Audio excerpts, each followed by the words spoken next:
إن الحمد لله نحمده ونستعينه ونستغفره ونعوذ بالله من شرور أنفسنا ومن سيئات أعمالنا من يهده الله فلا مضل له ومن يضلل فلا هادي له وأشهد أن لا إله إلا الله وحده لا شريك له وأشهد أن محمدا عبده ورسوله أما بعد. Alhamdulillah, we are looking at the prophecies, signs of the end of time, covering from 800 to 900 of the Hijrah, and moving from there. Now, as we said, as we get closer to the year 1000, the signs start to come in succession. Imam Barzanji is going to mention this in a little bit more detail, that the signs now start coming in groups where the Prophet ﷺ will give a hadith that will just be filled with a litany of prophecies that are all connected to each other, where these prophecies will belong to groups. There will be ages where prophecies will happen in groups. So now we're looking at a hadith where prophecies aren't spread over periods of time, like in the case of the Al-Bukhari hadith of the 6 signs, my death, the conquest of Jerusalem. There's different ages in that hadith. There are some ahadith where the Prophet ﷺ said, the hour has come near when you see the following signs. And it means succession. Back to back. Right. So we're looking at our first one. First prophecy is gale force winds and dire warnings they bring, as well as pestilence and famines. This is a prophecy 8 AH, and the fulfillment was 400 to 826 AH onwards.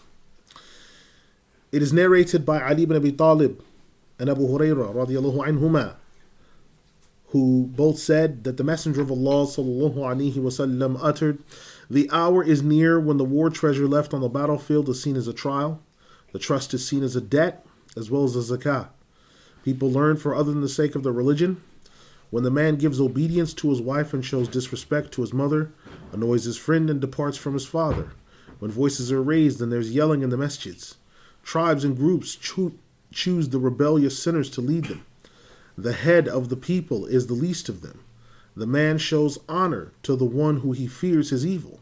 There is open use of wind and string instruments, taking intoxicants, and the last of this ummah cursing the first of it.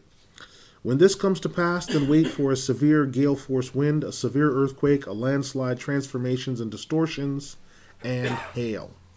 This is collected by Imam al-Tirmidhi in his Jami' al-Sunan. Imam al-Barzanji, rahimahullah, he says of this matter, in 826, in the governance of Al-Ashraf Barabai, Egypt was beset with a wind with pebbles that carried yellowish red dust, and this came before sunset, thus rendering the horizon very red indeed. It was so severe that some people did not know what was going on, and there were inadvertent fires that started. Houses were all filled with dust every time they were swept out. This same wind found its way into the noses and utensils of people, and then the horizon and sunset was obscured. The wind became so severe and long-standing that it was thought this might overwhelm the entire world. The people detained themselves in the markets and houses with remembrance, supplication, and seeking forgiveness of Allah, until Allah lifted this affair and followed it up with replenishing rain.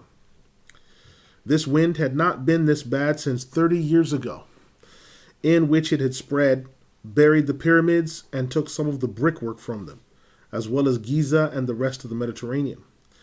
It continued so severely that the people thought everything would be destroyed. This 30 years wind continued from that night until reaching its day and then stopping at Asr time.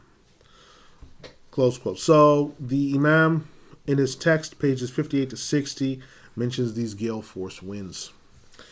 Right? Al-Barzanji then goes on to make an ominous statement on the signs of the end of time coming thereafter from this point. He says, quote, there are some signs of the end of time that are intermediate, meaning that they have happened, continue to occur, and have not ceased.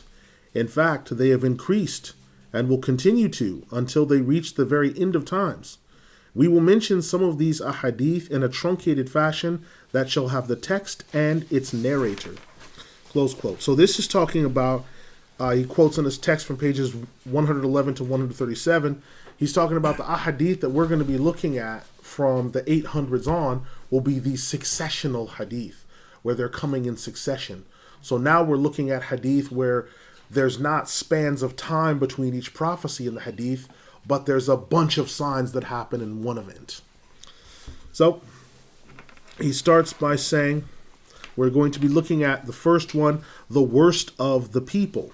This prophecy was given 8 AH. Its fulfillment was from 400 to 826 onwards.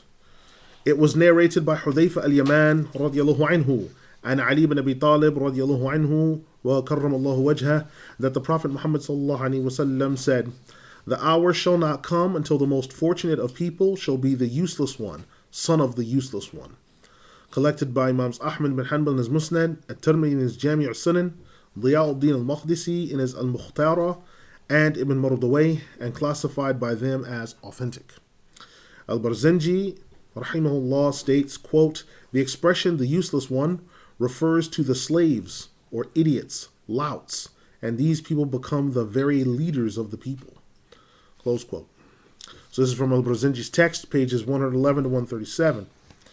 We then go to the next prophecy, the difficulty in holding to the religion.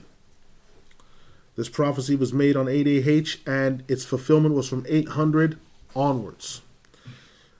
Anas ibn Malik radiyallahu anhu narrated that the Messenger of Allah sallallahu alaihi wasallam had said, "There shall come a time upon the people in which the one who is faithful in holding to his religion shall be like the one holding on to a hot cinder rock." This is collected by Imam al-Tirmidhi in his Jami' al-Sunan. Imam al-Barzanji rahimahullah declared about this, quote, "These refer to the lack of assistance and cooperation in favor of the religion." Another hadith narrated on this same topic is, "There shall be in the end of time ignorant worshippers and rebellious, sinful reciters of the Quran." This is collected by Imams Abu Nu'aym al-Isbahani, Al-Hakim in his Al-Mustadrak, as narrated by Anas ibn Malik. Close quote. So this is mentioned by the Imam in his text, pages 111 to 137. We then have debating in the masjids and treachery. This prophecy was made 8 AH. Its fulfillment was 800 and onwards. It's a successive prophecy.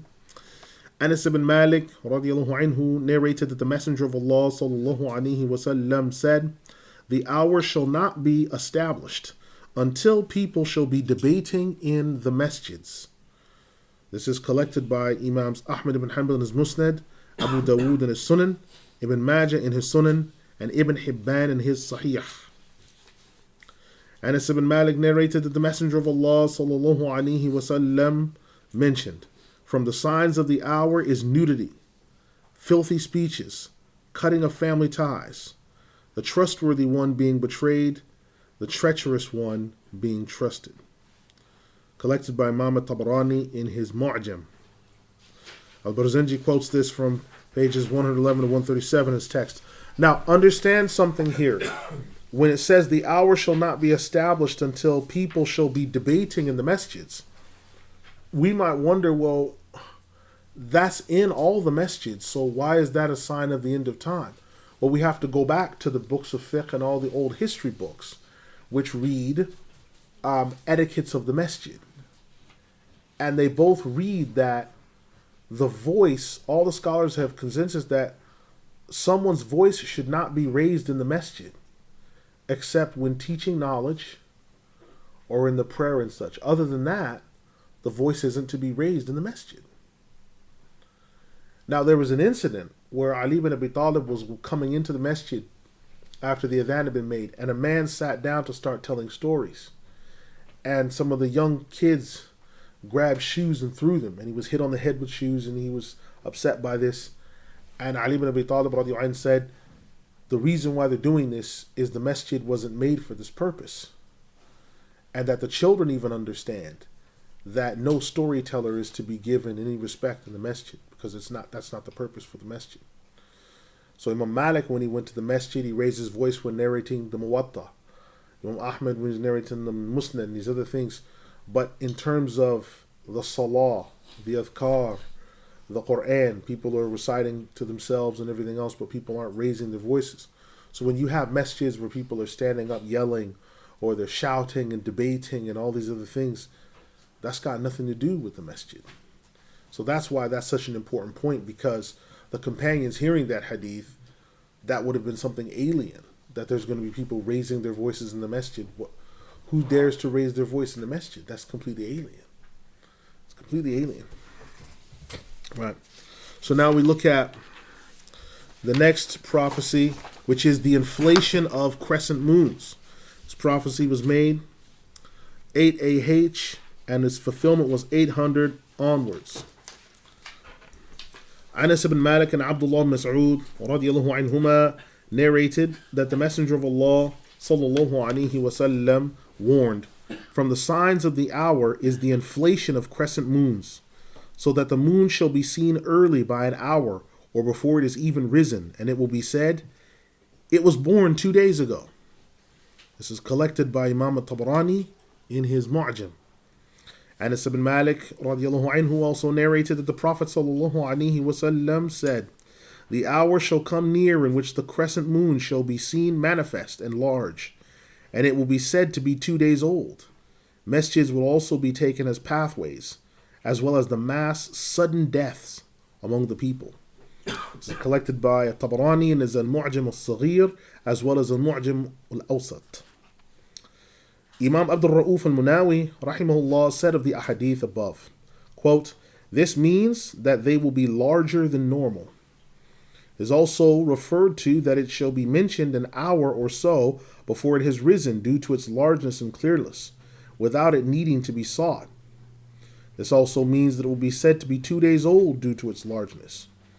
Close quote. Now this is connected to the largeness of the moon, but also people talking about that, oh, it was born at this time and it's been seen and it rose when it didn't. Right? So people on 27th of the month or the 28th of the month saying, oh, it's been born or it's risen, right? And it hasn't.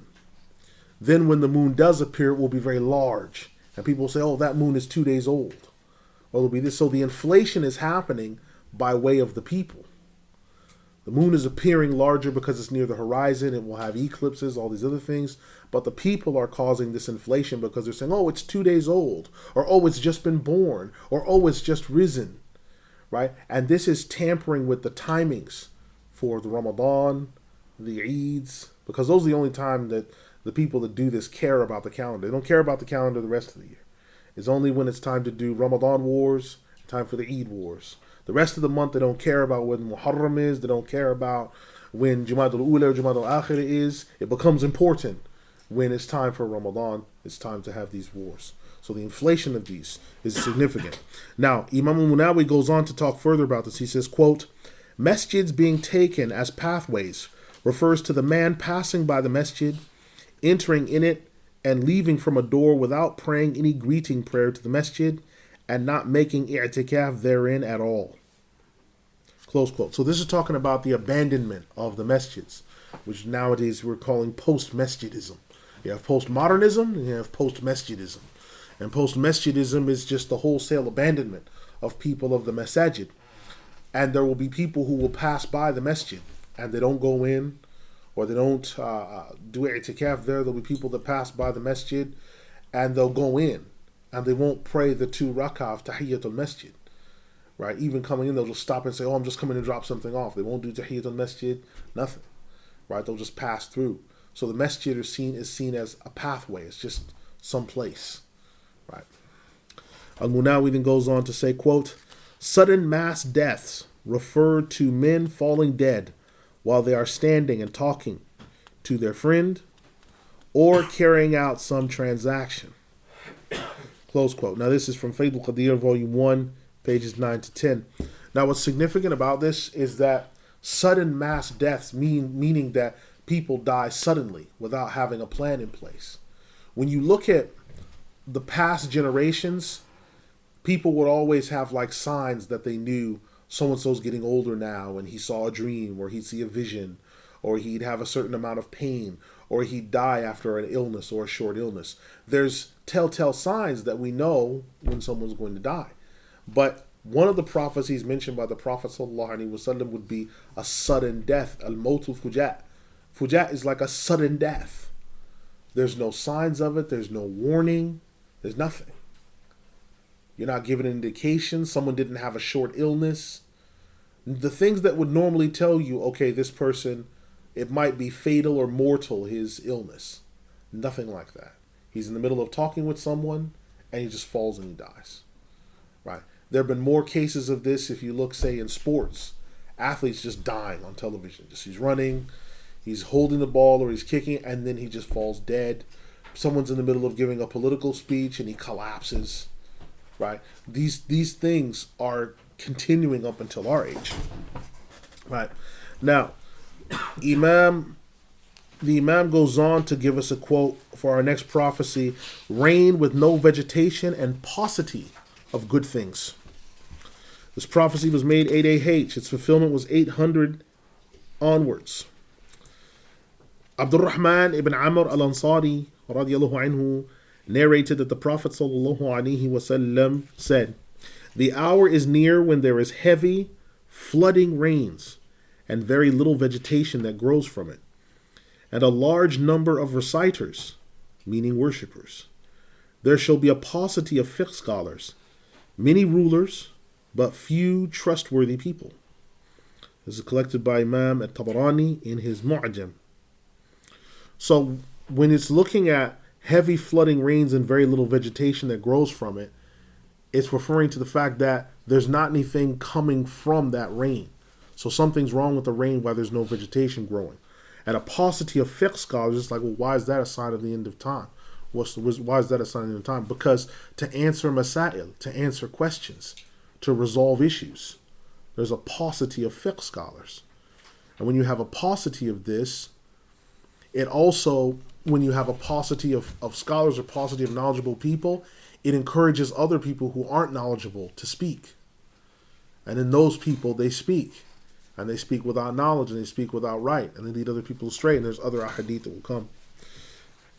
Mirdas al-Aslami narrated, radiyallahu anhu, that the Messenger of Allah sallallahu alaihi wasallam prophesied, "First the pious generation shall go, then the next great after them.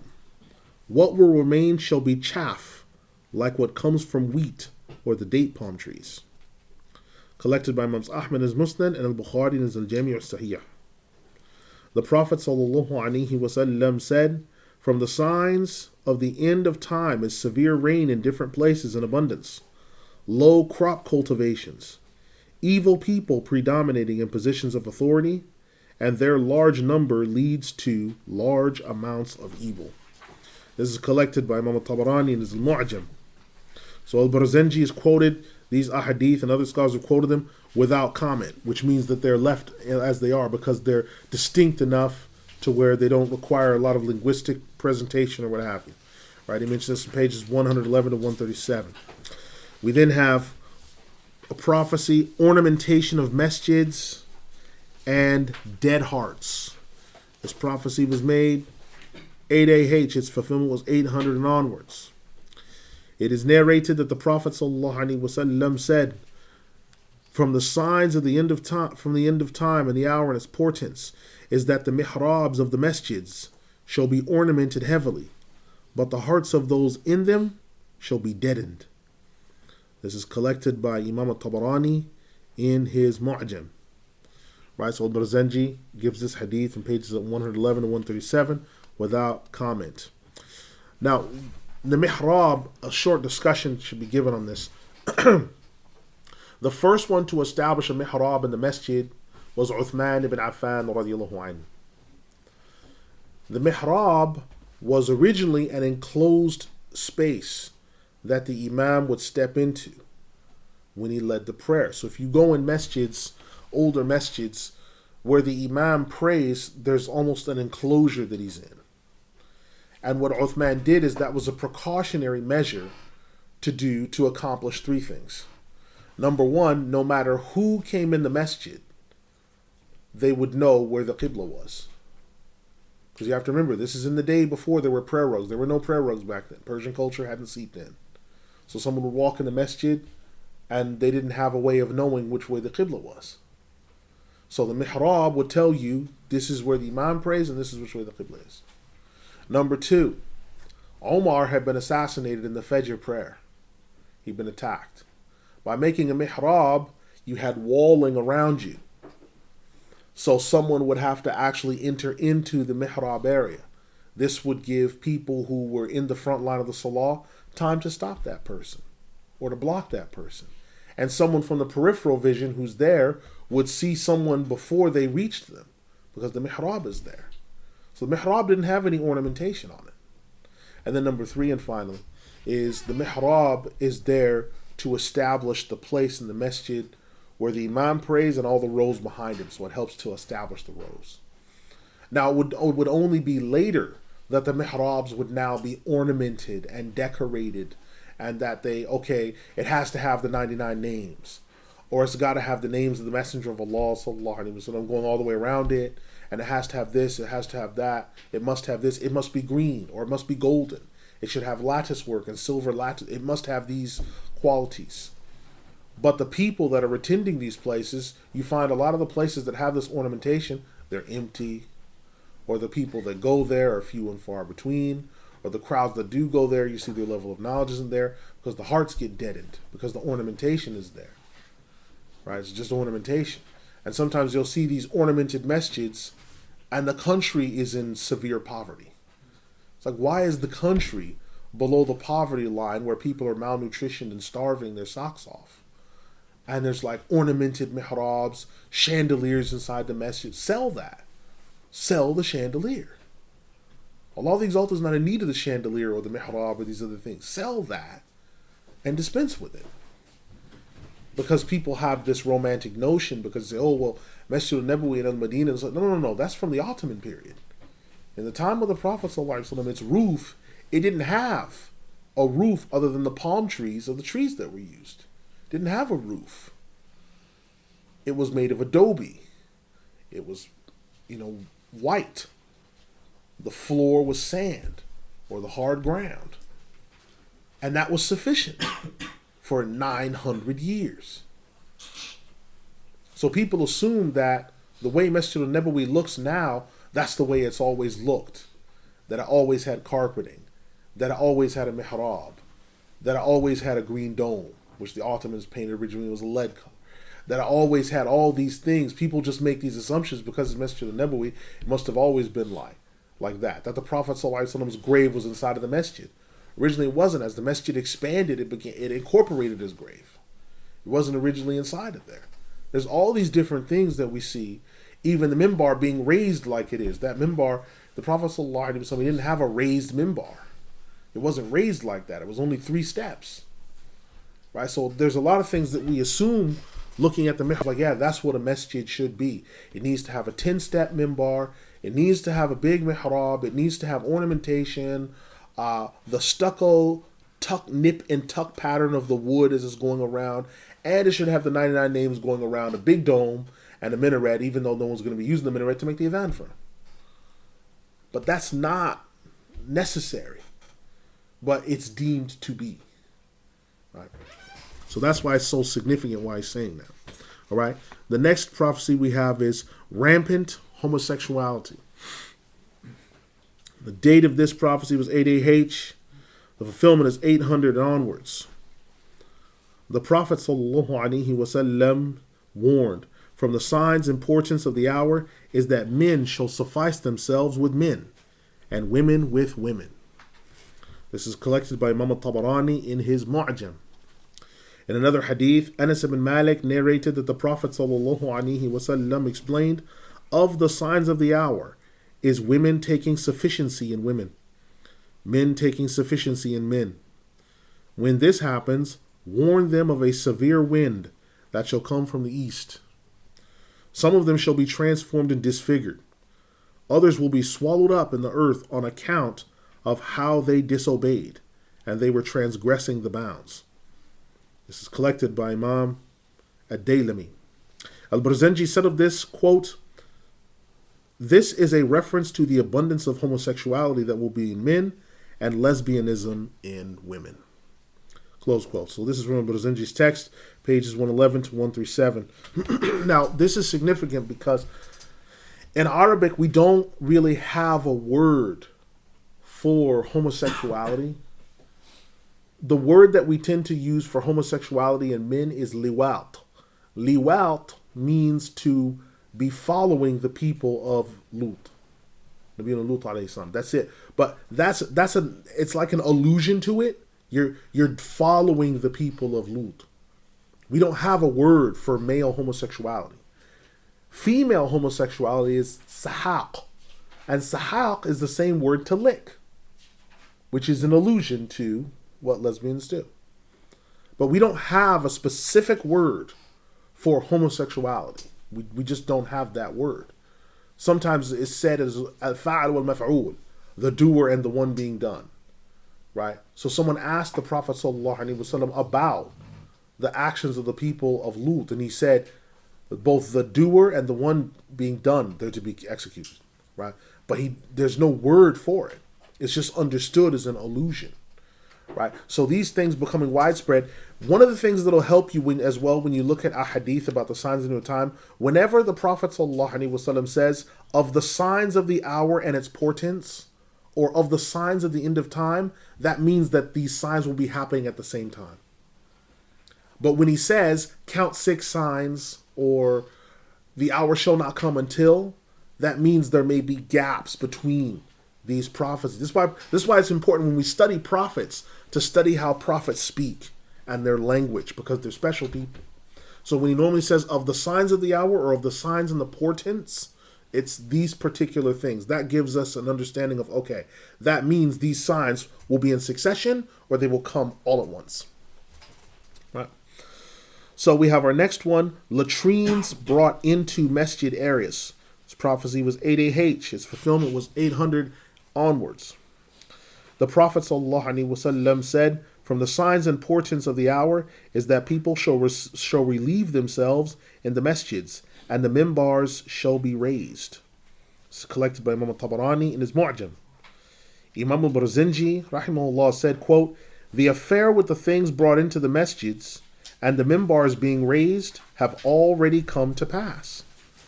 Close quote. So he mentioned this in his text, pages 111 to 137.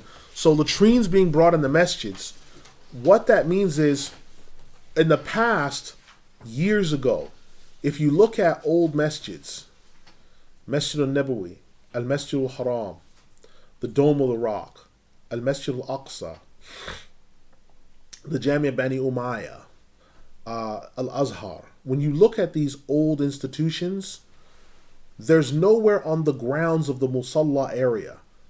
There's no bathroom on the grounds of there. There's no washroom. There's no bathroom. It's not there. It's either underground or it's on the grounds of the complex, but not in that area. So people will go, so under Masjid al-Nabawi, the bathrooms are under there. People will use the bathroom, they'll wash their hands, they'll do everything else. Then they'll come out, and the wudu area will be just before the masjid, or in a courtyard before the masjid, or in an enclosure before the masjid. Right? So there's this separation between these areas so that they're not there. Why? Well, because if you have the latrines in that area, it was understood that that smell or the najasa or other things could wind up being shared into that area. And inadvertently it could pollute that area. But what happened over time is that Muslims, especially in the Anglosphere, they decided that, well, no, got to cut costs. Got to keep it cheap. Cheap and cheerful. So they built these places that are being referred to as masjids, in quotes. They built these places.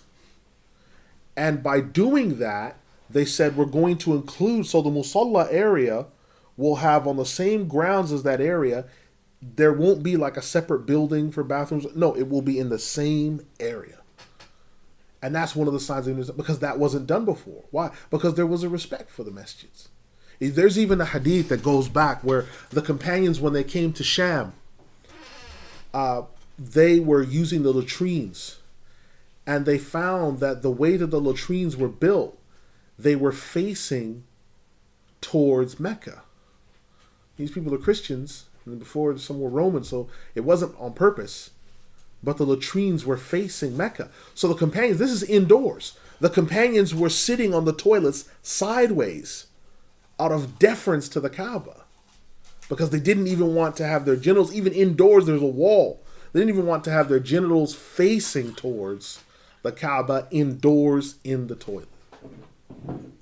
They came to the Prophet ﷺ and he said, don't be troubled by this. There's a wall between you and that area. So that wall is like a barrier. But the fact that the companions had that deference, that respectful deference of, oh no, we better not do that. So imagine latrines coming into the masjid. Because that sewage and everything else does what? It runs above or runs under or runs alongside of. Because you have to have pipes to run these things across. And what happens if a pipe bursts? Because these things have happened. Well, that goes into the masjid on the complex. And then that smell is there. Right? The door that's shared by the masjid with the musalla area. People come out and that smell wafts into the musalla area while people are praying.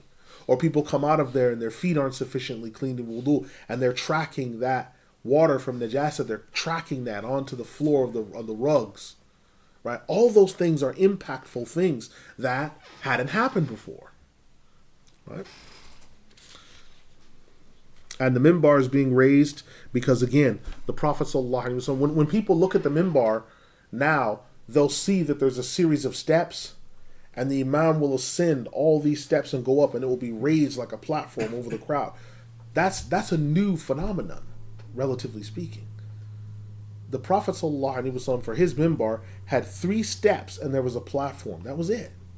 It wasn't, 12 or 15 steps where you're standing up in like a palatial manner above the people and you're looking across. It wasn't like that originally. That's a very new phenomenon. Having the wood stucco with the nip and tuck architecture that people so much associate with Islam, that's more Andalusian that's more Umayyad than actual first 3 generations. It's more Bani Umayyah than anything. But it's become so associated with Islam, just like the crescent and the star. People swear up and down that that's got this association with Islam. It's nothing to do with the religion. But because it's something that's been used, when they want to show different religions, they'll show the cross, they'll show the Mogen David, then the crescent star, we're including you. You join the Boy Scouts, right? You want to get your Muslim badges for bravery or whatever, this crescent star one. And Muslims are like, yeah, it's great, man. Finally, we're being included, Instead of red cross, red crescent, right? We want to be equal with everyone, right? But it's not part of that, though. But it's just become associated with Islam. So that's why these ahadith are so powerful, because things that we would sometimes associate with the religion have got nothing to do with it whatsoever. Now we have a next prophecy, urban centers destroyed. This prophecy was made 8 AH. Its fulfillment was 800 onwards. Muhammad ibn Atiyah radiallahu anhu mentioned that the Prophet sallallahu alaihi wasallam said, from the signs and portents of the hour is the destruction of the world in which urban centers shall be made desolate. This is collected by Imams al-Tabarani in his Mu'jam, Ibn Asakir, and classified by them as authentic.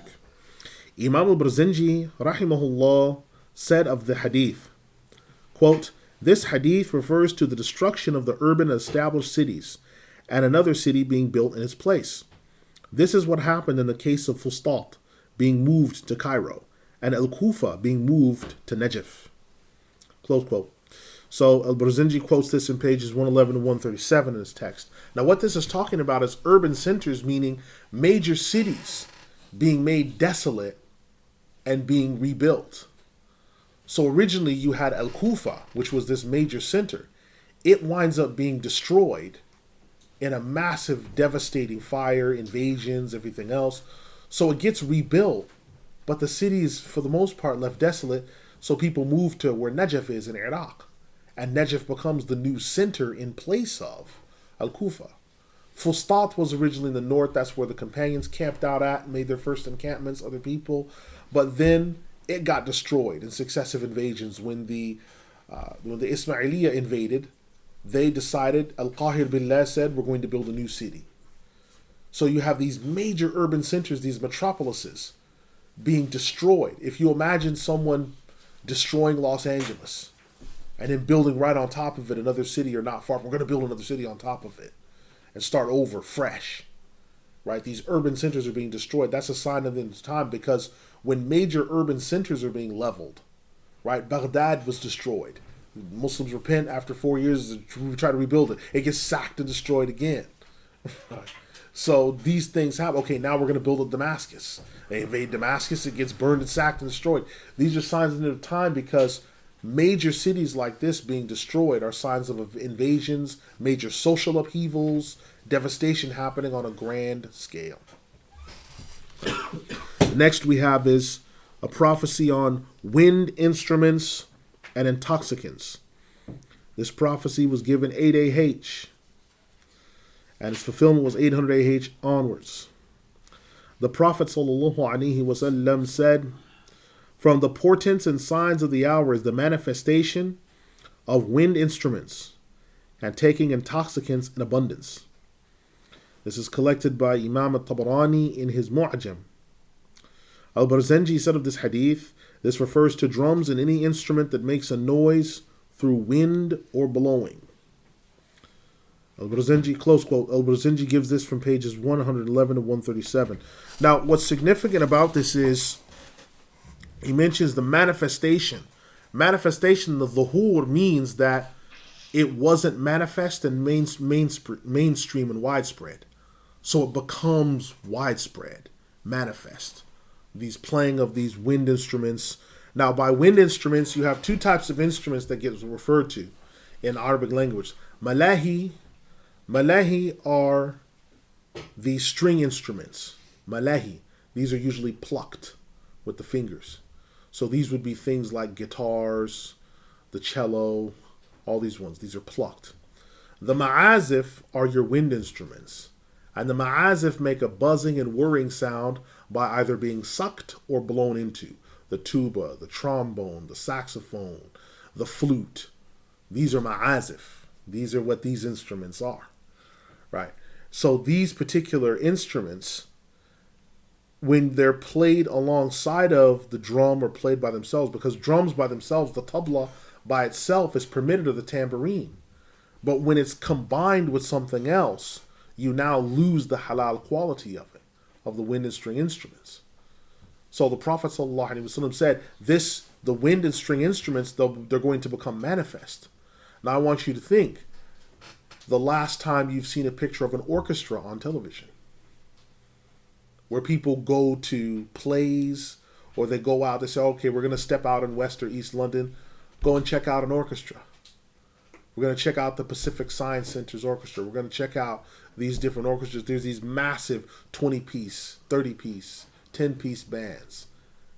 Most of the schools in the U.S., I can't speak on Europe, I don't know enough, but in the United States and Canada and large sections of Mexico, every school has a marching band. They all have bands. You have your drummer boy, and you have your horn section, and you have your wind section. And they even try to get kids when they're young, we're going to have you take music in band class or band and orchestra. So they try to force you at a young age. No, this is part of your education. It's going to make you an upstanding citizen, part of the citizens of the world. It's what was called Citizens of the World classes. And your Citizens of the World classes had a number of things. You had to learn sex education, which included how to put the condoms on, how to use birth control, the foam, all these other things. And then Citizens of the World also included learning music. So you had two types of math you had to study. Your normal math and what's called music math. How to study drops, beats, how to use the SP1200, how to sample, how to do all these different things. This is going to make you a responsible contributor to world society. Become a citizen of the world. So in the time of the Prophet ﷺ, most of the instruments you see now, the saxophone, everything else, they weren't there at that time. Because those instruments hadn't been innovated yet. Because there was a massive renaissance in bronze and copper and all these other things when you start coming into the Renaissance era. It's a massive, massive spread of these instruments. But before that time, it wasn't there. So he's talking about a time in which, in his time, you had the drum, you had the tambourine, you had some instruments. You had the flute, the reed flute, and you had a guitar that was similar to a banjo that maybe had 3 or 4 strings. So you had G, D, A, and F. And that's all you had. You didn't have the cello. You didn't have the viola strung like a violin. You didn't have the Stradivarius violin. None of that existed at that point. So this is something major. Because we're in the middle of it, we have to pan back and go back through history and look back and see how this is so significant and important. Then you talk about intoxicants. Now, intoxicants, you use the word khamr. And khamr being used, Ibn Abbas and others say khamr means anything that covers the intellect. And another word used for khamr is muskir. And muskir means intoxicant, but also the muskir, because muskirs come from the same root as sakar, which means sugar, to be sugared up. Because there's an association in Arabic between massive sugar eating and intoxication. There's this association. And when you have a lot of sugar, it tends to intoxicate you. Right? Now, in Arabic, when you're talking about drugs, you have this big canopy known as khamr, which are just your intoxicants. And then you'll have, coming out of that, you have your muskir. Your muskir will be your drugs that might be inhaled or sniffed, right? Those are your muskirat, right? Those are inhaled or they're sniffed. So that would be your glues and all your other stuff, right? Your cocaines, all your powdery things, pool cleaners, all these other things, airplane glue, all that type of stuff. Then you have your mashrubat. Your mashrubat are things that would be inhaled, but they tend to be inhaled or drank through the mouth. Your mashrubat. So this, now you start dealing with your mashrubat. You're going to start having things like your cigarettes, smoking a pipe, like smoking a crack pipe, or smoking heroin. Those are things that they're mashrubat, because sharab is drinking. You're taking it directly through the mouth. Okay? Then you have your mukhaddarat. Mukhaddarat are narcotics. Narcotics are things that can be taken through the mouth or the nose, but it's done for entertainment. And mukhaddarat are usually done at parties, at a hafla, at a party. Your mukhaddarat, your narcotics. So narcotics are things like hashish, right? These other things, but they're taken for said purpose. So people sometimes use them for sexual stamina, all these other things. But they're all coming under the same rubric of khamr, all of it.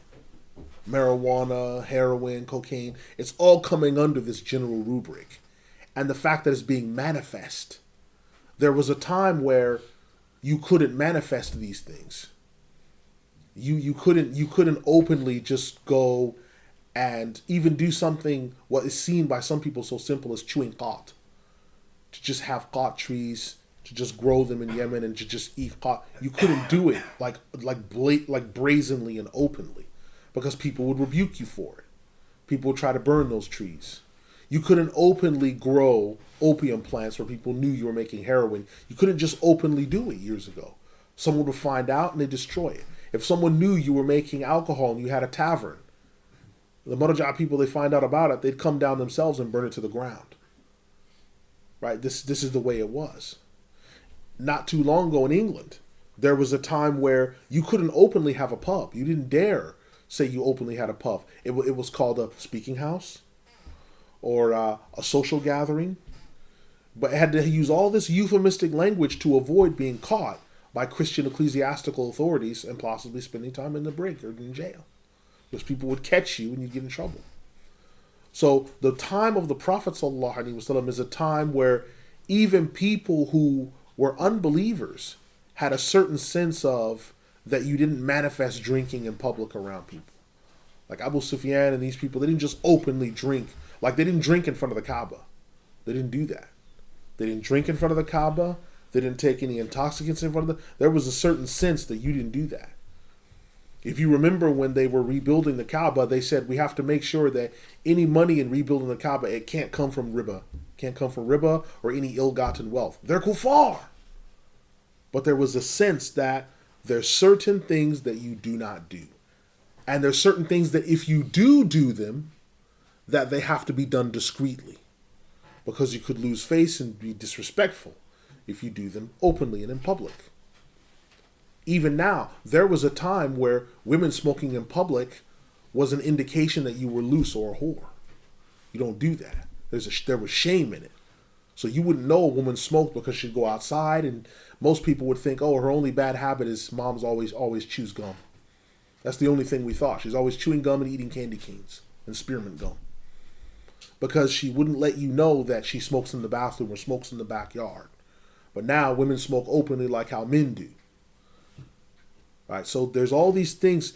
They were there, but what the Prophet ﷺ is talking about when he talks about the manifestation of it, meaning that it will become open. People will brazenly be open and say, I can do it in the open now. So when you're reading these hadith and he says the manifestation, it's not just the sin. It's not like no one took intoxicants or no one fornicated in the time of the Prophet ﷺ, but people didn't manifest it. Even when they were unbelievers, they were careful to try to hide it because it was seen as shameful, even as an unbeliever. So we have the next prophecy, which is acid rain and vengeful children. This prophecy was made 8 AH. Its fulfillment is 800 onwards. Abdullah ibn Mas'ud radiyallahu anhu narrated that the Prophet sallallahu alaihi wasallam said, from the portents and signs of the hour is there shall be the enraged child and rain that burns. It's collected by Imam al-Tabarani in his Mu'jam. Imam al-Barzanji rahimahullah mentioned, quote, the enraged child will also enrage his parents as he disobeys them in what Allah commands for them, and he will not obey. The burning rain shall come in the summer and will not grow. This began not long ago. Close quote. So this is from Al-Barzanji's text, pages 111 to 137. So it shall come in the summer and it will not grow, meaning crops. Crops will not grow. So there's going to be a burning rain that comes in the summer and crops will not grow. Normally what happens in a rainy season when you have rain is that rain comes and then there's a high yield of crops that comes right after. But with acid rain, there's no yield that comes after. Now there's a legal case still pending, and I'm not sure if it's still in effect, but the Canadians sued the United States government because the acid rain from all the pollution that they had has come to Canada and ruined some of the monuments on their buildings. So they're suing the United States. I don't know if they'll be successful. I don't know if the case has been adjourned or what have you. But they sued the United States because some of their buildings have been defaced by acid rain that has intruded into Canada's airspace through the United States. Right? So when he talks about the enraged child enrages his parents as he disobeys them in what Allah commands, and he will not obey. So you have children bucking the authority of their parents, and we're not talking about bucking authority where you were told to dump the garbage or you were told that you will eat your vegetables. We're talking about disobeying in affairs that have to do with the revealed law. Right? Real affairs. Now we have abundant amounts of police. This prophecy was made 8 AH and was fulfilled 800. Abdullah ibn Mas'ud radiyallahu anhu narrated that the Prophet sallallahu alaihi wasallam said, from the portents and the signs of the hour is that there shall be abundance of police, those committing backbiting, slanderers, false accusers, and talebearers. There shall also be an abundance of children born out of wedlock. This is collected by Imam al-Tabarani in his Mu'jam. Imam al-Barzanji rahimahullah said of the above hadith, quote, the police will be helpers of the government, ruler and authority. As-Sakhawi mentioned, they are now the assisters of the oppressors and mostly assist with the most terrible and evil group in support of the government and such. It may be the general use of the hadith indicates that these police shall later be the assisters of the tyrannical governors. The backbiting and gossiping shall become widespread among the people, such as in the case of mentioning their flaws and shameful matters. Those guilty of slander will exaggerate stories and carry on such matters where they are twisted out of context from their original statement, even from the original lie. Close quote. So Barzinji quotes this in his text, pages 111 to 137. So there'll be people that the lie will be so severe, they'll actually twist the original lie. So even the lie will become distorted, right? And he mentions the abundant amount of police. Now remember, it's been about 4 to 5 ahadith that the advent and use of police keep being mentioned in. This is constant. This constant reference to the police, the police, the police, the police. We're now living in the time of the police. So it seems normal to us, but now we can deprogram, now that we understand that this situation with the police, this is serious. This wasn't here before. There weren't police before. This is an Abbasid creation to have police all over the place. And As-Sakhawi, he's just remarking off the cuff by saying that it may be that the general use of this hadith indicates that they'll be the most wicked helpers of the oppressors and everything else. And this is what's going on. Right? Now we have the next prophecy, truthful people denied and treacherous being exalted. This prophecy was given 8 AH. Its fulfillment was 800 onwards. Abdullah bin Mas'ud radiallahu anhu narrated that the Prophet sallallahu alaihi wasallam announced, from the signs and portents of the end of time is that the liar shall be believed and the truthful one belied. This is collected by Imam Tabarani in his Mu'jam. Abdullah bin Mas'ud radiallahu anhu also narrated that the Messenger of Allah sallallahu alaihi wasallam declared, from the signs and portents of the hour is that the traitor shall be entrusted with matters, the truthful one shall be betrayed, the family ties shall be cut. This is collected by Imam Tabarani in his Mu'jam. Al-Barzanji leaves these hadith without comment from pages 111 to 137 of his text. Now we have the loss of the elite, the spread of commerce, the spread of the pen, and false witness. This prophecy was given 8 AH. Its fulfillment was 800 onwards. Abdullah ibn Mas'ud radiallahu anhu narrated that the Prophet ﷺ declared, from the signs of the hour is humiliation of the elite, the spread of commerce until the woman is helping her husband in doing it, cutting family ties, the spread of the pen, predominance of people bearing false witness and withholding truthful witness. This is collected by Imam Ahmad in his Musnad, Al-Bukhari in his Sahih, Al-Hakim in his Mustadrak, and authentically narrated by them. Al-Barzinji said of this, quote, the spread of the pen refers to the abundance of writing, but paucity of scholars. This means that people will suffice themselves with learning writing and what is in the books in order to mix with the rulers. Close quote. This is from Al-Barzinji, pages 111 to 137. All right. Now, the humiliation of the elite, normally when you see the word khasa in this circumstance is talking about the scholars. It's talking about the scholars. So the humiliation of the elite, so you have scholars taken in jail, killed, wiped out. When you hear elite in English, you're thinking, oh, he's Ben and Joan, and he's got his suit on and the bow tie, and he's clean shaven. No. By elite in the revealed law, we're talking about the scholars, those people who are in charge of affairs. So them being humiliated, right? And the spread of the pen. And what that's talking about, he says it's the abundance of writing, but paucity of scholars. So there's going to be all these people writing, but a paucity of scholars. Right. Now, we have the next prophecy, the change in roles for people. This prophecy was made 8 AH. The fulfillment was 800 and onwards, because these are concurrent ahadith, as the Imam already told us. It is narrated that the Prophet ﷺ said, of the signs of the hour is when the man bows in obedience to his wife and shows disrespect to his mother, brings his friend close, keeps his father far from him, as well as people raising voices in the masjids. This is collected by Imam At-Tirmidhi and Jami' As-Sunan. Al-Barzinji mentioned of this hadith, quote, this refers to the man bringing his friend near and honoring him, but pushing his father far away and humiliating him. There shall be much wagging of the tongues in the masjids regarding the earthly life, as if they are sitting on stoops and talking spots, and not their masjid. Close quote. Now this is, Al-Barzinji quotes this from pages 111 to 137. So there's going to be a reversal of roles. There's going to be something that's going to happen. Right. The next prophecy is false transactions and open sins of different qualities. This prophecy was made 8 AH. Its fulfillment was 800 onwards as a concurrent prophecy. The Prophet ﷺ said of the end of time, "It shall be declared permitted for this ummah to engage in intoxicants. Riba shall be used in transactions in abundance.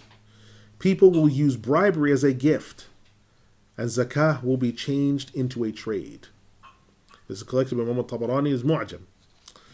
Al-Barzanji said of the matter, quote, "Intoxicants shall be taken and renamed as sweet or just fine wines or the juice.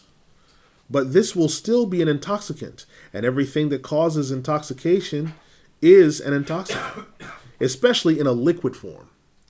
In terms of the riba, this means that riba will be manifested in the form of transactions.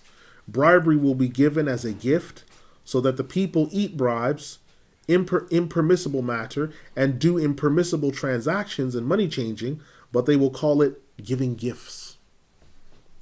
Zakah will be taken as a trade, means people will give it for a wage, and it will be taken and used for wages and traded in. And one will be given some, and another will be given some, but not be of that category. Close quotes. This is taken by Al-Barzanji in pages 111 to 137 of his text. Now, what he's saying here is it will be taken and used for wages. You can't use Zakat al-Fitr for wages. You cannot use Zakat al-Fitr for wages. You can't say, I'm going to pay someone Zakat al-Fitr. Zakat al-Fitr is not a wage. Zakat al-Fitr is a type of sadaqah, and it's a haqq, a right that Allah has that covers mistakes of the fasting, and also is a purifier of wealth. It's not a wage. It's not a wage. So when people write in English, oh, it's the poor due, it's the poor alms. It's not an alms. It's not a wage. It's not a tithe. It's not a debt. Oh, the zakah is the debt that I owe Allah. No, it's not. How could you repay a debt you owe Allah? What on earth are you going to pay Allah if you owe him a debt? What on earth can you pay him? But it's people that just, yeah, that's my debt that I owe Allah. Let me just give my 2.5 or my 1/40. But it's not that. So it's not a wage. So it's used for wages and traded in. So when you have organizations that say, give us your Zakat al-Fitr, we'll make sure it gets to so and so. The issue with that is, do they belong to the 8 categories of people that should be receiving your Zakat al-Fitr? Who are they? Then they get it and pay their wages and pay the light bills with it. Then they do these other things with the Zakat al-Fitr. So they collect 20,000, but when it's all said and done, maybe as much as 1,000 or 2,000 reaches those people. Now listen, one of the conditions for Zakat al-Fitr is it has to reach those people. That's the point of it. The Zakat al-Fitr is given so that it reaches those people.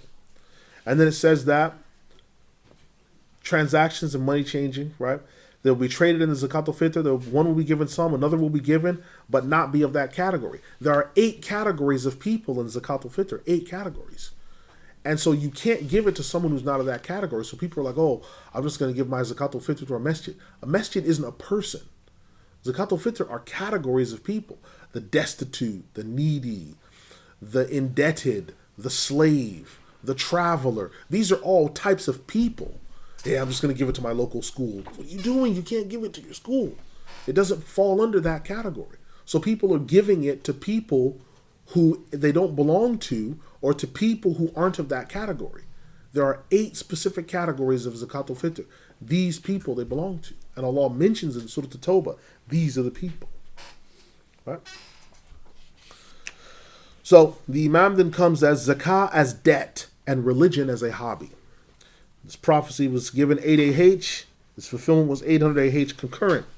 The Prophet ﷺ warned, the time will come in which the trust shall be seen as a debt, zakah as a debt and burden, and learning shall be done for other than the religion. Now this hadith is actually narrated in the Tabarani's collection. As a typo, I didn't write that in. That's an oversight on my fault, on my part. Astaghfirullah. But Tabarani collected this hadith. All right. Al-Barzanji says of this hadith, he says, quote, this means that the people trusted with the endowments and things shall be lowered, and they will take being trustworthy as weakness. Debt and burden but take the trust as if it was treasure that has fallen into their hands. Close quote. Now, wait a minute. Hold on. Understand this. There'll be people trusted with endowments and things. They'll be lowered, and they'll take being trustworthy as weakness, debt, and burden. How many times have you heard someone say, this is a dog-eat-dog-eat world? This is a dog-eat-dog world. The only way you get ahead is by stepping over others. These little monikers, and they've come from America, because that's the beast of this age. But these expressions that are being used are conveying a sense. A sense of what? That being just and noble in transactions is for suckers. Nice guys finish last. Right?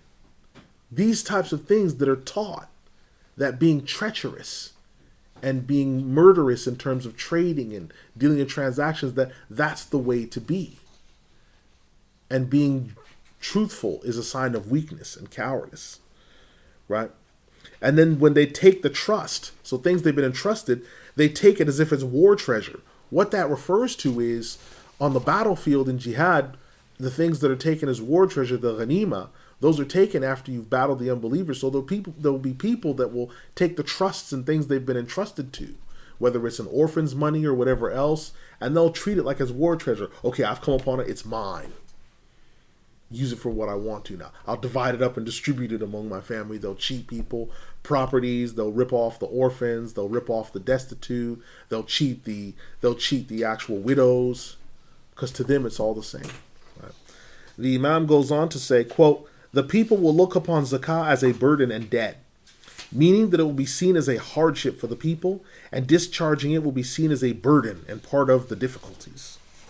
People learning for other than the religion means that they'll be learning for other than the purpose of religion and seeking the intents of the religion, but they will see the religion as lowly and seek after earthly affairs and call it knowledge.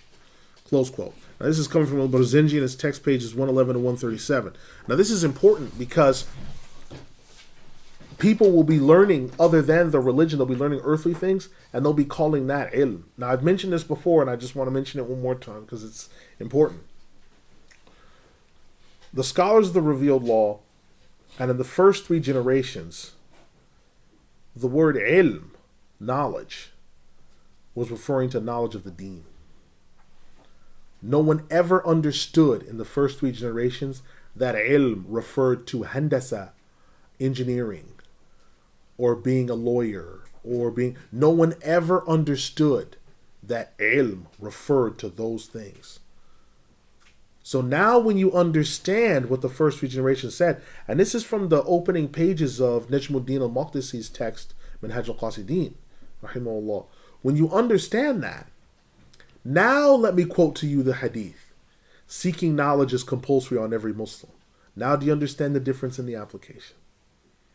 Because you've heard a totally different hadith. Seeking knowledge is compulsory on every Muslim. Okay, I better get my GCSEs, I better get my O-levels, I better level up. No.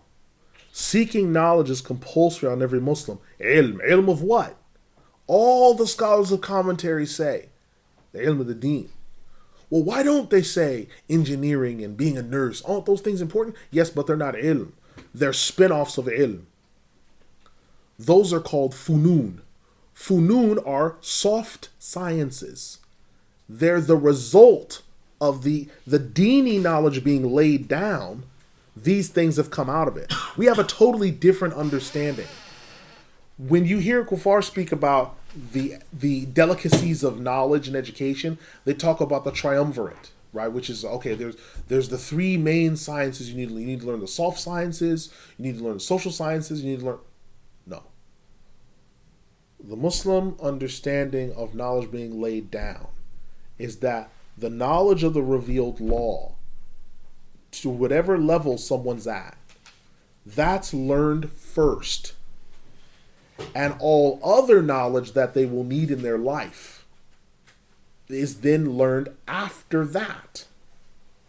So someone learns their basic fiqh when they're young, to whatever degree, their basic creed, what they're supposed to know of the Quran, the knowledge, everything else, and then they start learning math. And that initial math will be used to help them learn inheritance, the laws regarding inheritance and other things, math regarding the washings and wudu and these other things. They'll learn these initial things. Then, when they get to be older or whatever else, the knowledge that flows from those things, they'll go into different streams of knowledge. So when the Muslims sat down, if you look at major Muslim metropolises of the past, they laid down the masjid, they laid down whatever schools or hostels, and then everything else was built around that. So you went from the inner sanctum to the outer sanctum first. What's happening to Muslims in the Anglosphere is so much emphasis is put on Kafir knowledge that the knowledge of the revealed law, okay, because they're being told to learn the career, which is career. The word in Arabic for career is hadith, and hadith. This is an interesting word because hadith, this career, hadith means to take a step down. It also means it's come from the same root as harf, letter. It comes from the same root as to walk on the edge, right? Hadith, this is a trade. It's not ilm, it's a trade. So what happens is people are so busy learning some type of hadith, some type of trade, some type of not even a trade. It's a career. Okay, you're gonna be a lawyer, you're gonna be a dentist, you're gonna be this. That the knowledge of the deen is left. And so now when they're 19, 20, now they realize, oh man, you're supposed to make istinja before you pray? SubhanAllah. What? Right? So wait a minute, hold on. Wudu is a condition for salah? SubhanAllah. This information now becomes revolutionary. It just becomes revolutionary. Before it was like you were speaking, you were saying wudu, salah, istinja. It sounded like partially hydrogenated soybean oil, high fructose corn syrup, mono and diglycerides. It meant the same thing to them. It was a different language. So it's like the things that people need to learn first are their basic ulum, which is to carry out the obligation of salah, and that's what's connected to the salah. Your basic creed, your wudu, your ghusl, fasting. These are the things to a degree, and they're taught basic stuff when they're small. Then you step it up a notch. Now, by the time they're 11, 12, or near 15, you've given the senior most knowledge they need at that age. Now, if they want to continue on with knowledge, that's when you really go into much more deeper areas. But at that age, when they're that, okay, listen, you're 15 now, you're an adult, okay? What do you want to do now with your life? We've taught you everything that you need to know up until the age of an adult. You're an adult now, you're 15. So now this information is on you, what you're supposed to do. What do you want to do with yourself now? Well, I thought I want to be a scholar of fiqh. Okay, well now I can teach you that. But that's going to be a step up from what you're doing. Okay, I want to be a carpenter. Okay, well now you need to do this. I can't teach you carpentry. I need to bring you to someone to show you carpentry. Right? But what's happened is when you acquiesce to the system and the mindset, if you acquiesce to the paradigm, you'll acquiesce to the worldview. I don't care who you are. If you acquiesce to the paradigm, you'll acquiesce to the worldview. And the deen will die in your life. Just keeping it as simple as possible. So when he's talking about people learning, they'll see the religion as lowly and seek after earthly affairs and call it knowledge. Yeah, man, you need to get an education. Okay, right? You need to get an education. Why is it the people that we see, and I'm going to just very quickly before moving on, but I just want to leave you with this, because it's connected to signs of the end of time. Why is it that the people that we're being told to respect that have done something for their lives, they're all working for somebody else? And it's usually a kafir. So why is it the people that are supposed to be successful are the worst in deen and they're all slaves to the kuffar? I don't understand that. I can't grasp that. Same Quran, same Sunnah, but we're not producing the same results. So it can't be the texts. So something else must be wrong. But to think about that. So if you decide to have kids, I'm not saying this father you gotta have kids, but if you so decide to have children, you have to think about, if you're going to be bringing children into this world, you have to give them the obligations of what it is they're supposed to have. Because if they swallow the paradigm, they'll swallow the worldview. If they swallow the worldview, you'll just be making a clone of you. But the fact is, if you knew what you were doing, and if you were doing what was right, and if you were such a great guy, you would have gotten further than what you got now. And you would have had the victory. The fact of the matter is, my generation, from the 74s or whatever else, we spent our generation murdering each other and killing each other. So we failed. And people often don't like to have these conversations because it involves things like responsibility. But the fact of the matter is you are having children to not make clones of you. It's to give them the leg up so they have the right knowledge of the deen so that they don't become like you. Don't look at me now as I am. Look at me from where I was to how long it took me to get to where I am now. It took me 20-something years to get to where I am now, when normally it should have took maybe between 5 and 10 if a child was raised the right way. So you have to understand it from that standpoint. So these warnings that the Prophet ﷺ was giving you, it shouldn't just be that them and these imams that are telling you is like, oh my Lord, what am I going to do? Well, these things should also spur you to action. Okay, I have to take steps to make sure that I don't wind up fulfilling that prophecy in my life. It's going to come to pass, but I don't have to fulfill that prophecy. Right? Someone says, well, the Prophet ﷺ says that there'll be widespread taking of intoxicants. Well, what can we do? Bismillah. And you open the container and you start drinking. No, you make sure you don't become part of it. Right?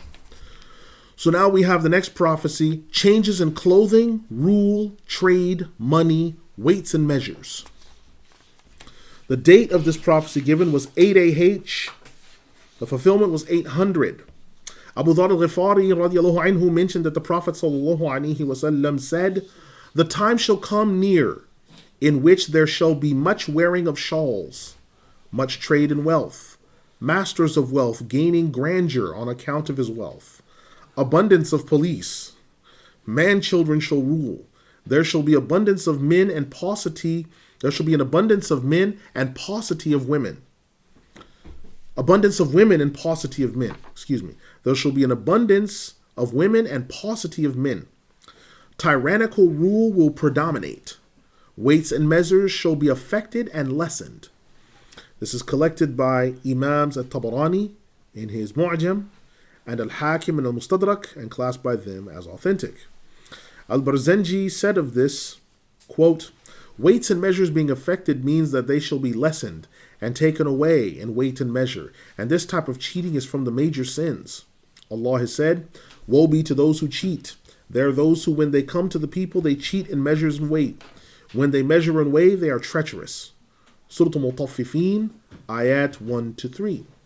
Close quote. So Barzanji mentions this pages 111 to 137. Now, when he talks about the clothing, the shawl, the word that he's using, all right, is from this. This word is defined in Lisan al-Arab, volume 6, pages 149 to 150. The word used is taylas, or also another word is taylasan, and the plural is tayalisa. Now, taylis is similar to the Hebrew word of talis. And a talis is a shawl that's taken and draped over the head and shoulders and worn. It's called a talis in Hebrew. Has a blue stripe on it. Rabbis wear it when they pray. Tayalis in Arabic is the word for it. Now, the significance of this is useful because it means something's going to be happening regarding the changing of clothing. There should be much wearing of shawls, because it's not a custom of the first few generations of those Muslims to be wearing shawls, right? It's not a custom to use that as a means of headgear, right? That's not from the practice of the first few generations, right? We know of the Prophet sallallahu alaihi wasallam, first few generations of wearing the amama, right? But something's going to happen where there'll be much wearing of shawls, right? Even now with the counterfeit Sufis they have this thing, it's got to throw the shawl over the shoulder, and that's what we're gonna do, right? That's come widespread now. You need your shawl. Come buy your Yemeni shawls. Come buy your Syrian shawls. Come buy your Jordanian shawls. Come and help your brothers, right? These shawls. When in actuality, the basis of it all is that it's replacing the amama because the shawl is going over the head and the shoulders. It's like, no. The amama is the major sunnah, right? And that's why as small-minded as one brother thought one of our teachers was, he said if a man is to be a teacher of high rank, because we were talking about somebody once and we thought we held him in high esteem. And he says, yes, but then why does he wear a ghifara if he's an alim and you hold him in high esteem? He said, if he's a real alim and you hold him in high esteem, he should be wearing an amama because that's the well-known continuous sunnah. He said, you don't take any knowledge from a man who would put himself as an alim and he doesn't wear an amama. He said, that man's no alim at all. Now that might seem, that's something so minor. I mean, why can't the ummah get past these things? But the reality of the matter is, it's such a well-known sunnah and such a sign that the Prophet ﷺ saw fit to mention that there'll be much wearing of shawls. He saw that and he mentioned it along with a number of other things that were blameworthy. So it's obviously abundance of police. That's not a blessing. Abundance of police. Man, children shall rule. There will be abundance of women and a paucity of men. Right? Weights and measures being affected. Right? Now, one of the things he mentioned, masters of wealth gaining grandeur on account of his wealth. So someone's just a master of wealth. You may want to underline this because it will come up later. You want to put down as a note the rise of the mercantile class. These are people that it's their whole life is just moving money, making money, and controlling money. The mercantile class.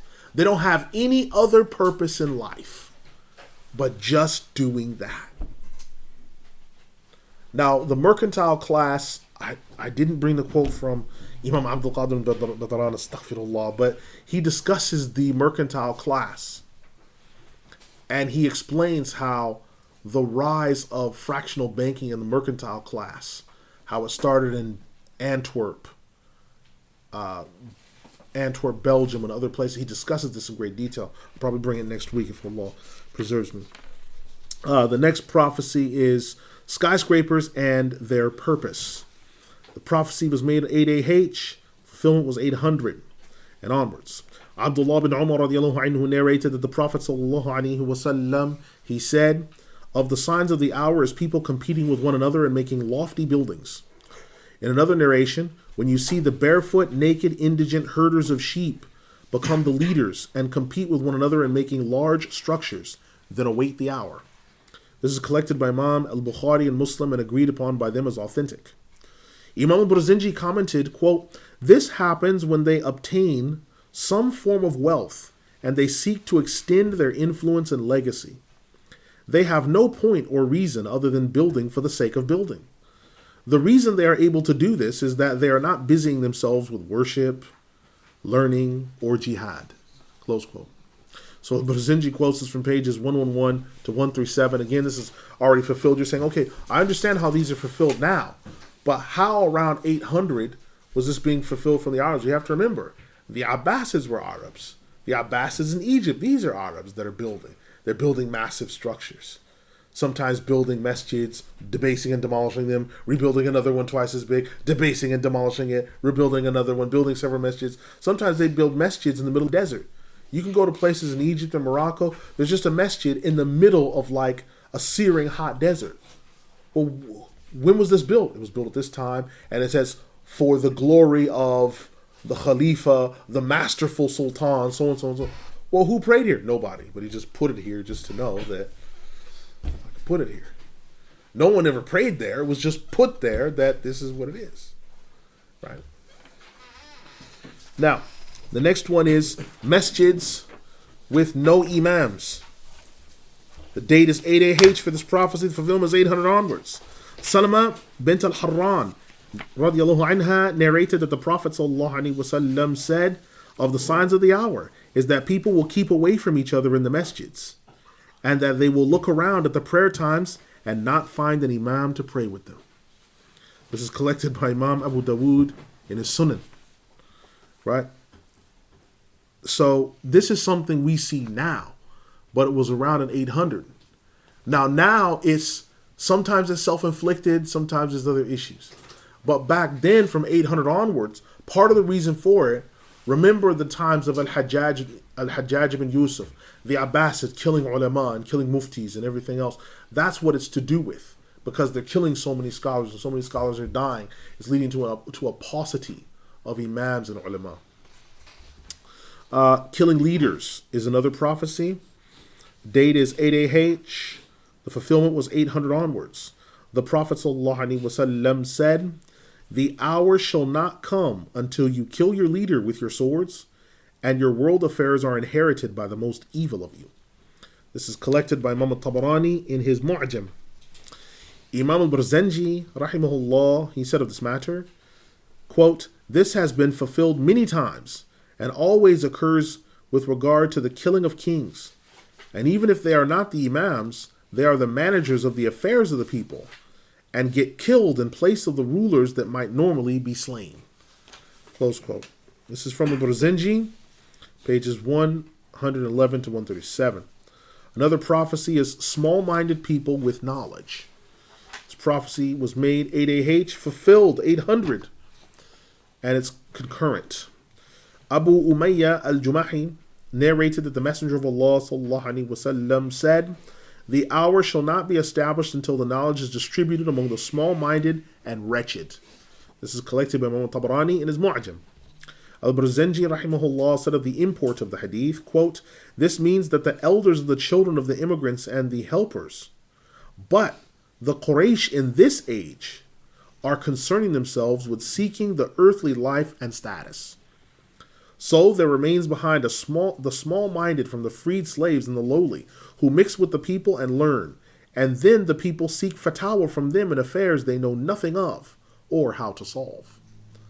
Close quote. This is taken from Al-Barzanji's text, pages 111 to 137. So you have the elders dying off of the Muhajirin, the Ansar, the scholars that inherit from them, and then you have the Quraysh that are remaining over, because this is a statement regarding some of the Quraysh in this age. So Al-Barzanji is saying the Quraysh in this age, they're concerning themselves with seeking earthly life and status. So they have a small group from among them. You have freed slaves and lowly people who mix with the people, learn, and people, because they see them, they say, "Oh, these people are doing something. Let's seek fatwa from them." When these people aren't to be, to have fatwa sought from them. Men killing their brothers is another prophecy. The date is 8AH. The fulfillment is 800 onwards, concurrent. Abu Musa al-Ash'ari radiallahu anhu narrated that the Prophet ﷺ, he said, "The hour shall not be established until the man kills his brother, and he will not know why he killed him." This is collected by Al-Hakim in his Tarikh. We then have government scholars and preachers in abundance. This is another prophecy. Prophecy was made 8AH. The fulfillment was 800 onwards. It's concurrent. Ali ibn Abi Talib radiallahu anhu narrated that the Messenger of Allah sallallahu alaihi wasallam revealed, "The hour is near when there are an abundance of preachers in masjids ascending the mimbar, your scholars inclining towards the rulers, and as a consequence they make the impermissible to be licit, and the illicit to be legal for them. They give them rulings according to what they enjoy."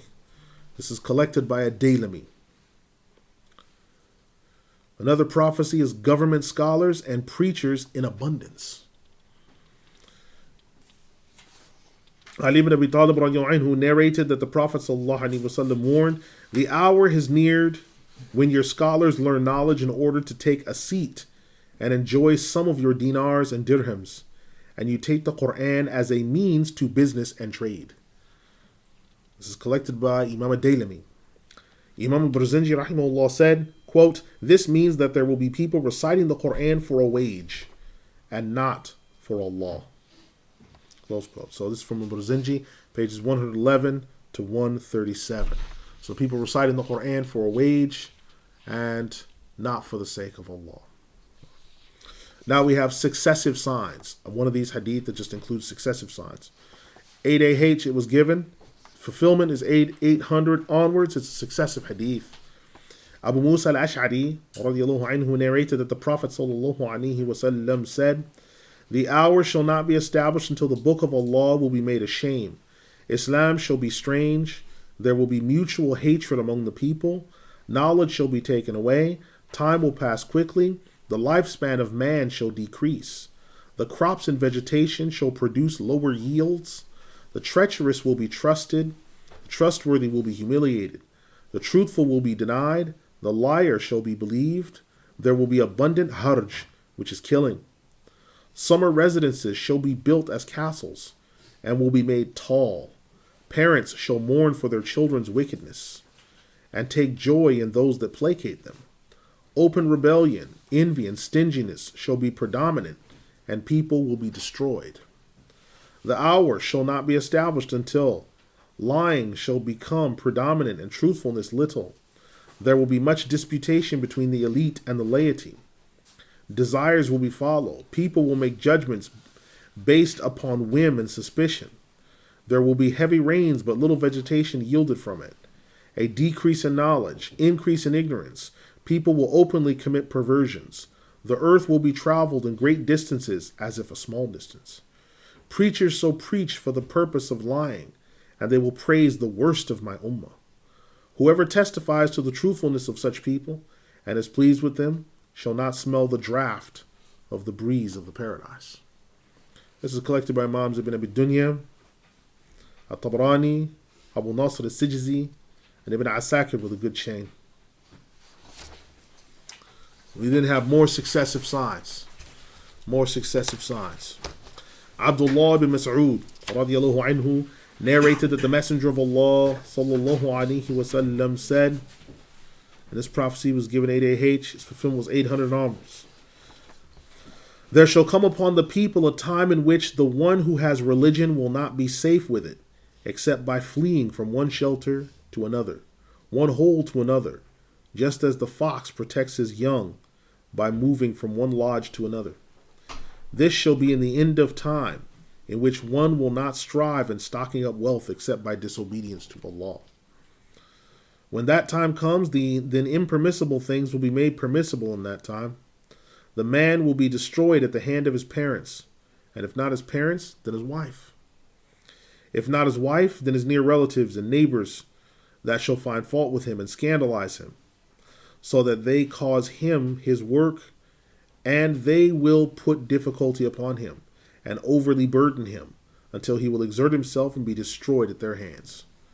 This is collected by Imams Al-Bayhaqi, Al-Khalil, and Al-Rafi'i. All right. So these ahadith are the presentation for today, in which we have people fleeing from shelter to shelter like the fox. So if you understand about the fox, when he has the pups, the fox will, whenever he's going to feed or go on a hunt or something, he'll put them in a different lodge. He'll dig a hutch or a hole or a place and hide them there. And the fox is always on the move. He's always on the move. So a time will come where these people holding on to their deen will always be on the move. You can't catch them in a lot of open places. They're on the move. It's happened to a lot of scholars. A lot of scholars have left the cities. They're in desert areas, mountain built up places. They're on the move, right? Because they understand that we've got to get out of the way now. We have to get prepared. So this moving around, we have to look at and consider that things are coming. Things are coming close, right? And there's more successive signs as times come closer and closer and closer. There's more of these signs coming together.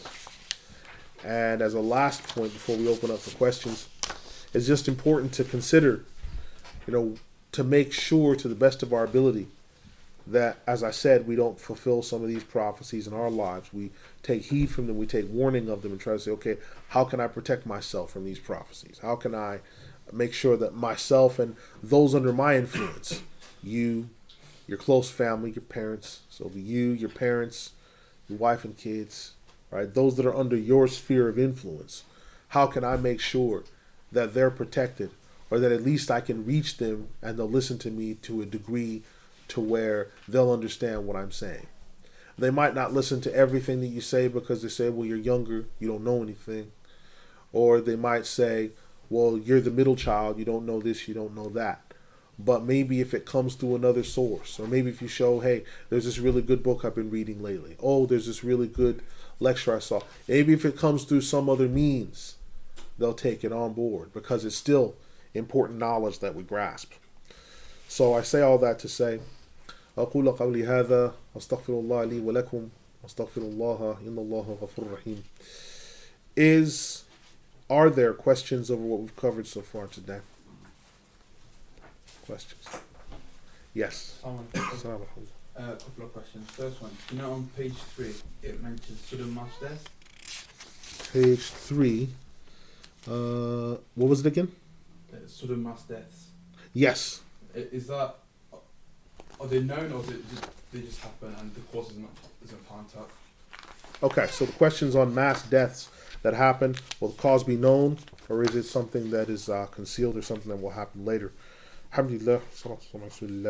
When we're talking about mass deaths, the maut al-fujaa, it means that they die in a way in which it was unforeseen that they were going to die suddenly. So the coroner, whoever might find out later that, oh, it was a blood clot or a trapped artery or whatever else. But at the time that they die, no one was expecting that to happen. For all intents and purposes, he seemed healthy. He or she seemed healthy. They're going about their business. They're talking to their friend, and then they just drop down dead. Right? No one expected that to happen. It was sudden. The second question, on page 5, and then urban centres being destroyed. Yes. No, is that by anything, or does that include natural disasters as well? Okay, so the question on urban centers being destroyed, is that general, in which it includes anything, natural disasters and invasions, or is it specific? Alhamdulillah. Well, based on the wording of the hadith, we would understand it to be just general. So it would be anything that would destroy it. So Damascus was destroyed by massive fires. Cairo had earthquakes, right? So it wasn't always invasions from armies, but Cairo's been destroyed and rebuilt a number of times, just like Damascus and other places. But, yeah. Any other questions? Yes. Regards to scholars dying off and being replaced with ignorant people to do the affairs of Islam. I had just a question regarding a hadith that I remember partially. You mentioned it many years ago in Khutbah. It was to do with a category of people that Rasulullah was describing. I think the way I remember it is, if I'm not mistaken, is like there will be a group of ignorant people and they will only harm themselves. And there's another group of people that will harm themselves and others around them with their ignorance. And there's a group of people who are knowledgeable which will benefit themselves, and there's another group who will benefit themselves and benefit people around them. And then there was a commentary on it that you gave on it. Right. Okay. So the question is regarding the statement regarding the different types of people with regards to their knowledge and the scholars being around, and how that impacts us now in light of the ahadith that we know about lessening knowledge and the paucity of the scholars. Alhamdulillah. The statement that I made in the khutbah those years ago was most likely to do with those with regards to their knowledge. So you have the alimun billahi wa jahilun bi ahkamillah, the one who knows Allah but he's ignorant of the judgments of Allah. And this person is the worshipper. So this is Ibn Rajab's statement on the different types of people, and the types of people in terms of their knowledge. So the person that's ignorant of, the person who knows Allah, but he doesn't know Allah's judgments. This is the abid, he's the worshipper. Yufidu nafsahu faqat. He just benefits himself. So if someone comes to him and says, listen, what do you say about the wudu? He says, listen, I just know what I was taught. I only know what I know. I'm sorry, I can't help you with more than that. But he says, well, what about the evidences? I don't know those. I just know that I've learned this, I'm worshiping using it, and that's all I know. Then you have the alimun billahi wa alimun bi ahkamillah, the one who he knows Allah and he knows the judgments of Allah. So this is the one, يفيد نفسه ويفيد غيره. He benefits himself and he benefits others as well. This is the righteous. These are the righteous scholars and people that they know the information and they can benefit other people. So when people come and say, listen, why do I need to do this for my wudu? Is it fard? Is it sunnah? He's like, listen, based upon these evidences, these proofs, so then the person understands the tafsir of an ayah. Does this ayah therefore mean this? No. You've misunderstood the ayah, brother or sister. It actually refers to this. Oh, subhanAllah, I understand. Right? Then you have jahilun billahi wa jahilun bi ahkamillah. The one who doesn't know Allah and doesn't know the judgments of Allah. This is the unbeliever.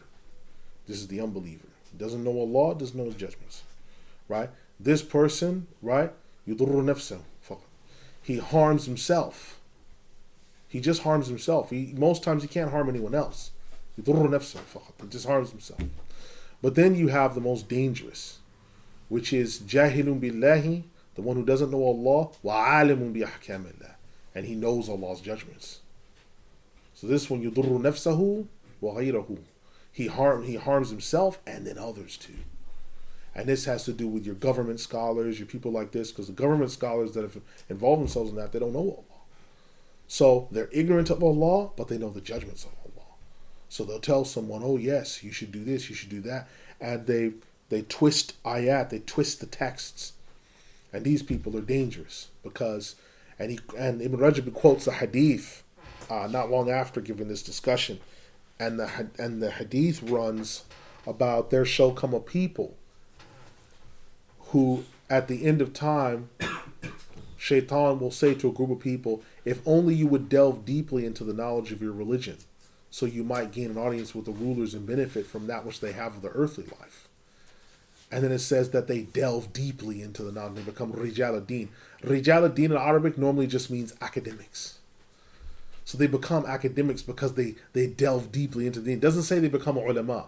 It just says they delve deeply into the knowledge. Right? And it says, and they do this to gain nearness to the rulers. And the Prophet ﷺ says as a caveat, he says, in order to benefit from their earthly gains and remain separate with your religion. Because Shaitan says, if only you would gain nearness to them, but stay separate with your religion and benefit from their earthly life. The end of the hadith runs, but that shall not be the case, just as nothing is harvested from the thorny bush tree except for thorns. And no one goes nearer to the ruler except they go further from Allah in similar fashion. So yeah, that was the khutbah of a number of years ago I gave on the topic. So yes, as that happens, what you have now, in light of, you'll have your maraji', and above them you have your abdal, but then you'll also have other people who are, you have your faqih. Your faqih is the one who will have the knowledge of the fiqh, will be a scholar of fiqh, who can make ijtihad, to give you rulings on new matters. Then you have your mutafaqih. The mutafaqih will be the student of that faqih, or student of that person. And he can indicate, he can't give you issues on new matters, but he can tell you on other things, say, listen, it's this, this, and this. And that person will sometimes go and ask the faqih and say, listen, what about this? And the faqih will give him permission to convey his rulings, convey his statements. So you have the mutafaqih. You have way more mutafaqihun than fuqaha. It used to be you had a lot of fuqaha, scholars of fiqh, and then mutafaqihun, right? But today you have way more mutafaqihun, people who are looking at fiqh and studying fiqh, and fewer fuqaha, because of the requirements needed, the dedication needed, the effort needed to become a faqih. You tend to more often than not have mutafaqihun. And because there's, it's another thing I'll mention very briefly, because of what used to happen, if you look at the Muslim world up until, say, 1000 Hijri, you had the masjid. You didn't have the madrasa or mahad separate from it. It was inside of it. So that the people that were studying the masjid, they were always exposed to the common people. So they knew the masail and the needs that the common people had. And they weren't pulled away from them. As you started building madaris away from that, what happens is you start building these madaris on hills, on hillocks, and mountains and countrysides, and they start going farther from the people. And by doing that, their hearts go further from the people. And there's a certain level of alma, of grandioseness that they start to feel, that we're here and they're there and we're here to keep ourselves pure. Right? And so now we've become the pure ones. And so what's happened is they've become remote from the people. Another issue that came on the back of that, and this came during the colonial period, was the rise of kulliyat, your universities that were imported into the Muslim world. And what that did is people would go into the universities and they would study information and receive the scraps of paper to say, okay, you've completed this course. But there were people who left the background checking and sitting with a scholar to be checked over and to be examined and to be found worthy and approved. So what happened is people came out, oh, he's got a BA. He's got a BA in Usul al-Fiqh. What does that mean? What does that mean? Like, what can he do? Because that doesn't mean anything in the revealed law. That means nothing. He could be still a layman. That means nothing in revealed law. BA, and what can he do? So people who've written like a book, like someone wrote a book on, the importance of denying, the importance of privations and denying oneself. And it was a big, thick book about women need to avoid jewelry and it's impermissible for women and everything else. And it was totally wrong. Like there was, like on every other page, there was like an error in hadith and an error like in fiqh. It's like, no, that's wrong. There was a book that came out, something about As-Sunnah or something, some title that it had. No, I know what it was. It was Fiqh Sunnah.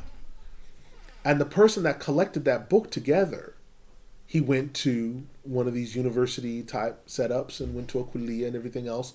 But there was like a mistake on fiqh on like every other page. And I remember because there was a brother that had, he says, yeah, it has the opinions of the four madhabs and I often use it to refer back to. I was like, that's not in my madhab though. The statements he's making, it's not in my madhab. And he's like, yeah, but the Shaikh, he said, no, listen, he's wrong. Because I know these aren't in any of our books. So he brought it into class, and our teacher that was in class at the time, he said, let me see that. And he showed it to him. And the Shaikh that was sitting down, he says, I'm going to tell you this one time. He says, don't you ever bring anything like that in the class again. He said, that's poison.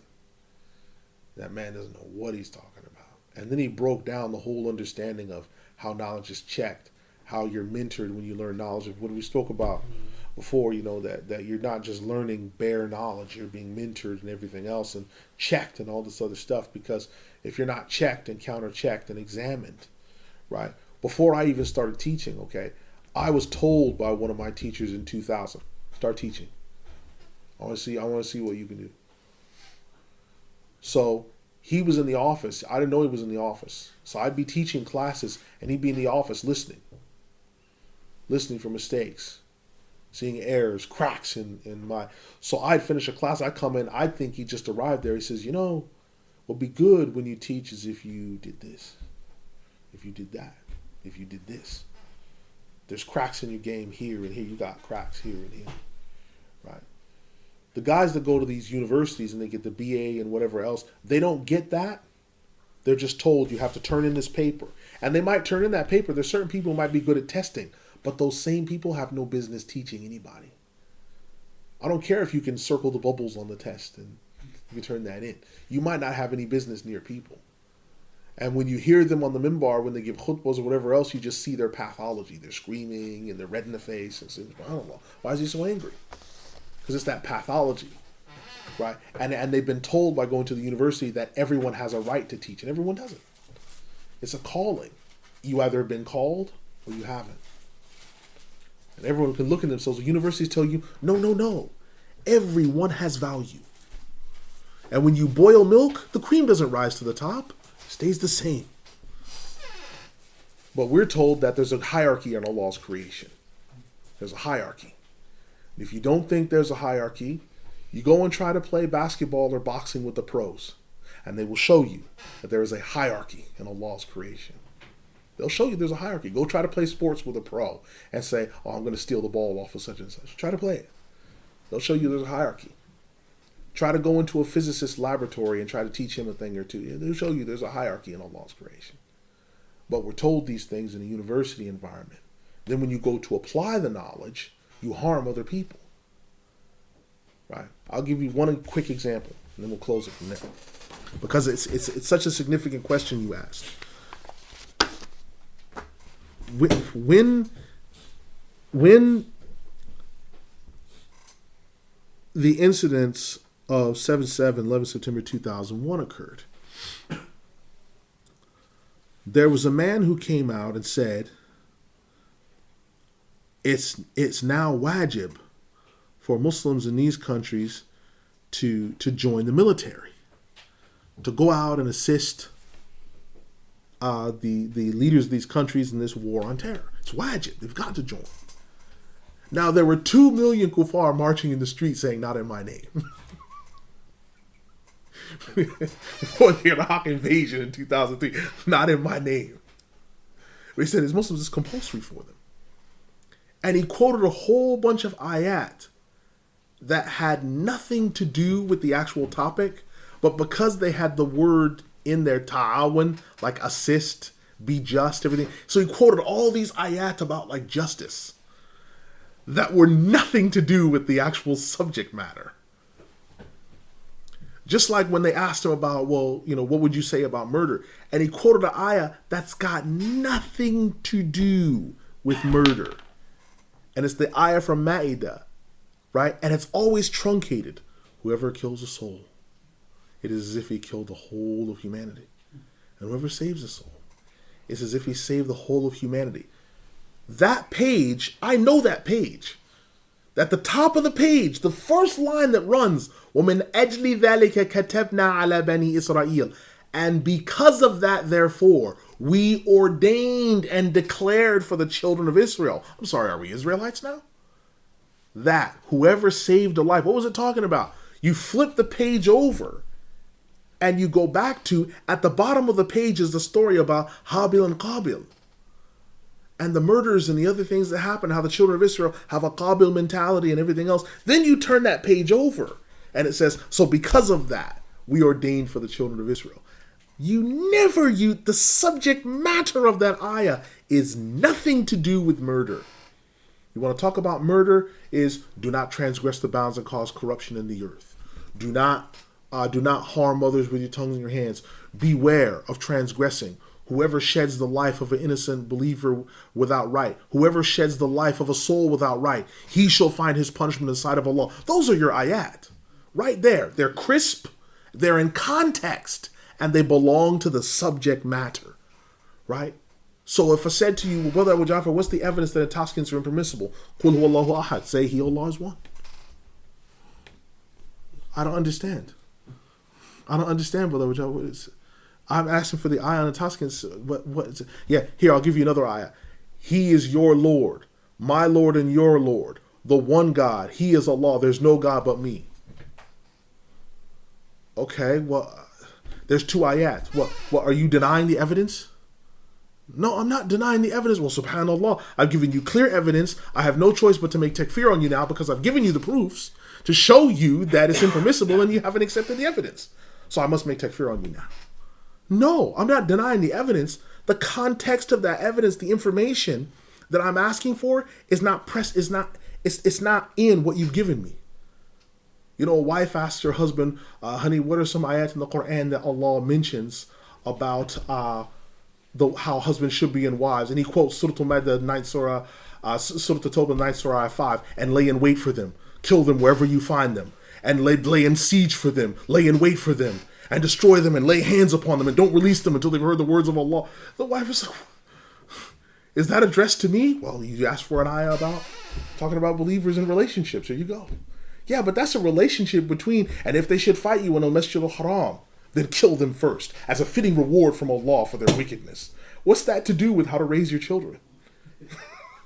That's nothing to do. And this happens all the time for people to come out of Islamic universities and make application of ayat that are nothing to do with the subject matter.